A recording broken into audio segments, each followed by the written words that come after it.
नमस्कार, कैसे हैं आप सभी? उम्मीद करता हूँ आप लोग बहुत अच्छे होंगे। इन दिनों काजल राघवानी और खेसारी लाल यादव का काफी तगड़े तरीके से कंट्रोवर्सी चल रहा है।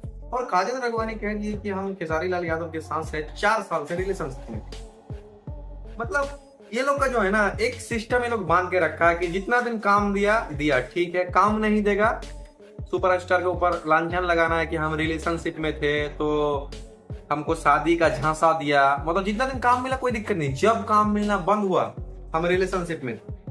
हमको एक बात समझ में नहीं आ रहा है कि अबे तुम लोग जब रिलेशनशिप में गया था तो ऑडियंस से पूछा था कि आज बोल रही है कि हम रिलेशनशिप में थे तो खेसारी लाल यादव ने मेरे साथ धोखा दिया। और जहां तक पूरा दुनिया को यह बात पता है कि खेसारी लाल यादव का शादी हो चुका है, एक बेटा 10 साल का है, 12 साल की बेटी है, उनका बीवी है, जबकि 18 साल हो गया खेसारी लाल यादव का शादी किया हुआ। अगर तुमको वो बोल रहा है कि हम अपने बीवी बाल बच्चे को छोड़कर तुमसे शादी करेंगे, वो अपना बीवी बाल बच्चा को छोड़ सकता है, तो तुम कौन झाट की बाल है रे कि तुमसे वो शादी कर लेगा? जो चीज चाहिए था उसको मिल गया, बस। तुम लोग को इतना अकल नहीं है। तुम गांव की कोई आम लड़की हो कि मतलब शादी का झांसा देके तुम एक सुपरस्टार है। तुम मर्दों की इंडस्ट्री जहां पर एक आम लड़की सर्वाइव नहीं कर सकती है, वहां पर तुम 4-5 साल काम की, उसके बाद आज सोशल मीडिया पे आके तुमको रंडी रोना मतलब चालू कर दिया है कि हाँ ये था वो था फलाना ढिमकाना, हमको प्यार का झांसा दिया। क्यों? बॉडी पे काम कर लो ना थोड़ा सा।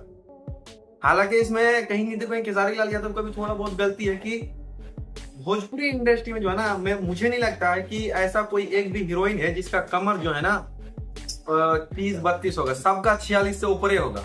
क्योंकि भोजपुरी इंडस्ट्री में चेहरा ब्यूटी से थोड़ी कम मिलता है, कमर होना चाहिए इतना, ठीक है। तो इन सब चीजों को लेकर कितना बात करेंगे। अगर तुम में से कोई जो है ना सोशल मीडिया इन्फ्लुएंसर बनना चाहते हो तो हर कैटेगरी में वीडियो बना लेना दोस्त, लेकिन भोजपुरी इंडस्ट्री में नहीं बनाता। भोजपुरी इंडस्ट्री में सुपरस्टार खुद अश्लील गाएंगे, अश्लीलता का खुद विरोध करेंगे। मतलब समझ में नहीं आएगा तुम किसी का सपोर्ट करो या किसी का विरोध करो।